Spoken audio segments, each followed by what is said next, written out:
I'm excited. Hi guys, we're back at the bench. We found the bench and we found a Dodge transmission.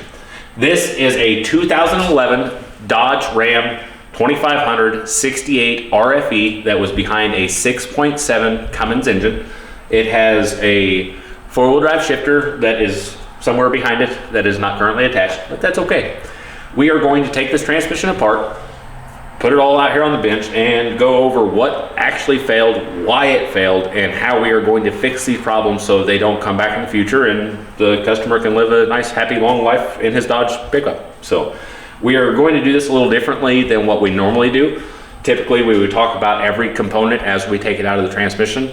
We are actually going to just disassemble this fully, get it all apart here to where we can see what we've got, and then we're going to discuss what we're doing. So I'm going to get started.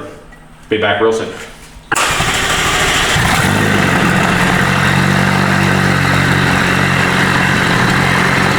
You don't hear that thing bounce off the bottom, you got a problem. 1.170. Just blast all four bolts out. You can take a vacuum tester and test each valve. The lip seal off the side of it and destroys the piston.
It's in pieces.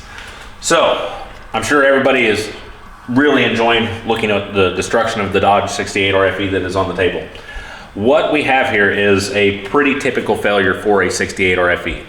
The accumulator plate on the end of the valve body was able to break out. Two screws were damaged.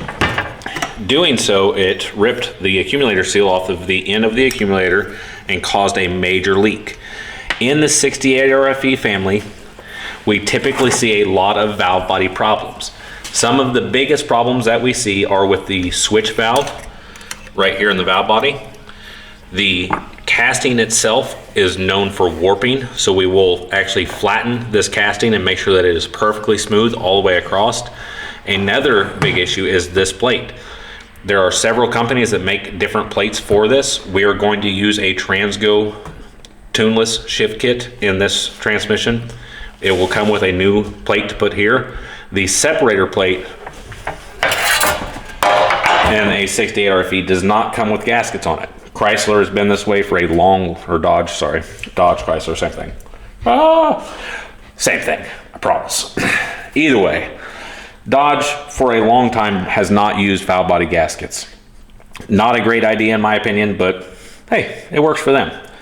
But it didn't work out this time. So we are going to be using the Transgo tuneless shift kit, and in that kit it does come with a new separator plate, and it comes with gaskets to put on it to help prevent cross leaks.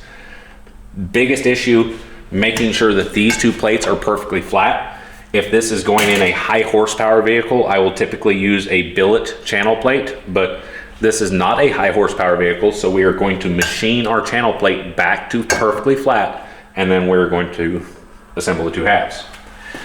Moving over, another huge area of wear and big problem that we see is the accumulator for the lockup system is in this bore. This accumulator will begin to wear in the bore unevenly, and it will cause a leak in the lockup circuit.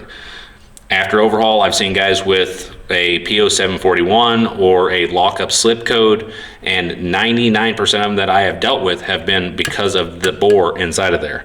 We will be installing a new accumulator and new sleeve into this board during the rebuild. Another big area of concern on the 68 RFE pump is the pump body. The pump body, and this is something that we're not going to get a bunch of feeler gauges out and go crazy here, but the tolerance between the top of the rotor and the edge of the channel is very critical. If you have too much gap on this channel, you will have a low line rise or a low pump pressure condition. Typically, whenever this happens, you'll have a delayed engagement concern or anything that ranges from low fluid pressure. So whenever you are assembling or inspecting your pump body, this tolerance, you know what, I'm grabbing a feeler gauge. Said I wasn't going to, I got to do it now. We're talking about it, let's get my gauges out here. I like to see less than 2000s. My old 1.5 or 0015 is getting a little, oh no, my feeler gauge just came apart.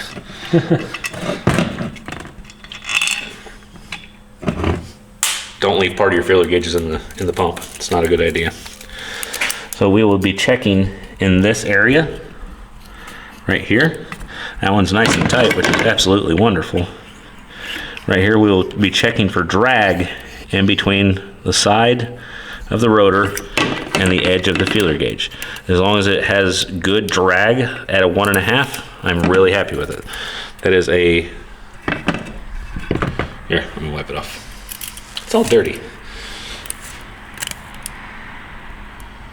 Just like so. We'll put that back together later. Anyways, this one checks out really good, so really happy about that. One other area of concern on the 68 RFE pump is the pins.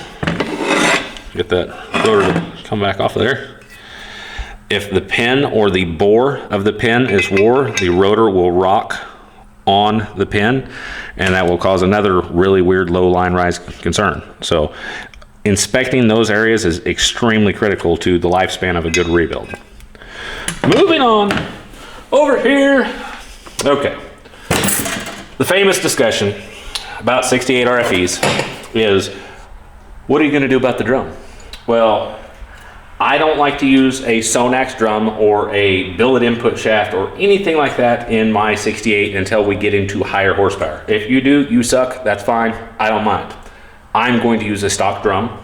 I'm going to put new bonded pistons, top and bottom. We're going to install all new lip seals. We are also going to be installing a new bushing. This bushing is super critical to getting lube oil to the rear planetary system. Bushing's wiped out, say goodbye to planets. That is super important. So once we have all the new seals and the new bushings and the new pistons, everything installed in our drum, we will be getting into the underdrive clutches. The underdrive clutches that we took out are really in good shape, which is kind of surprising for a 68 because these are typically burned. The underdrive apply plate looks to be in good condition, but we move up a little bit and we've got L Smokeville. Yep, these are These are definitely not good. Not good at all.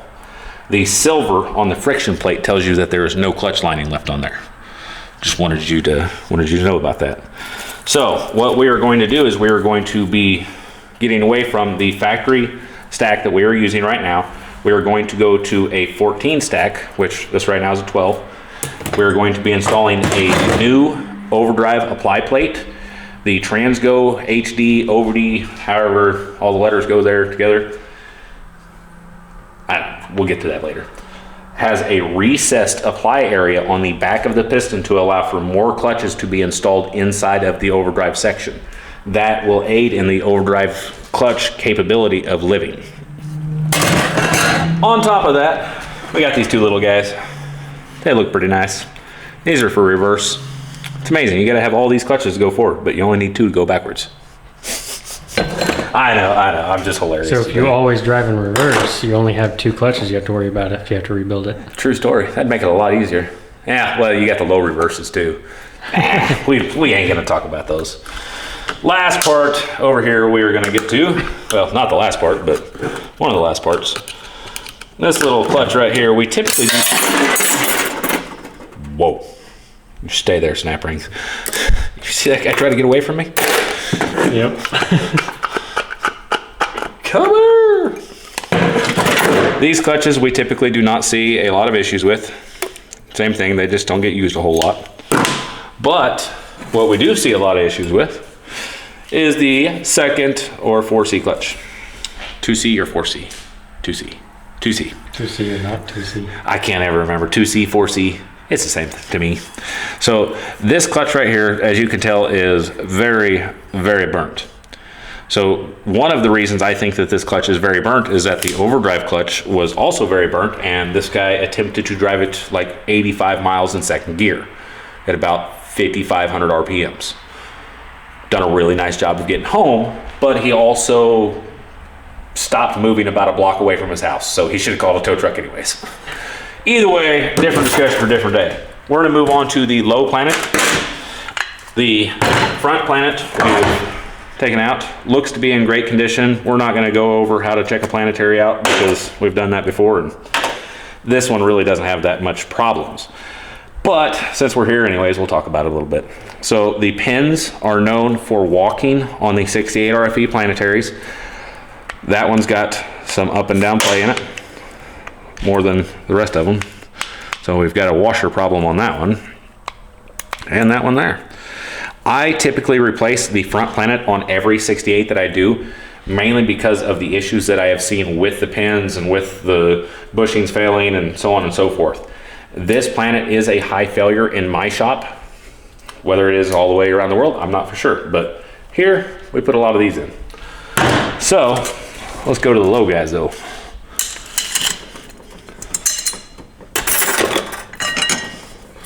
Almost dropped it.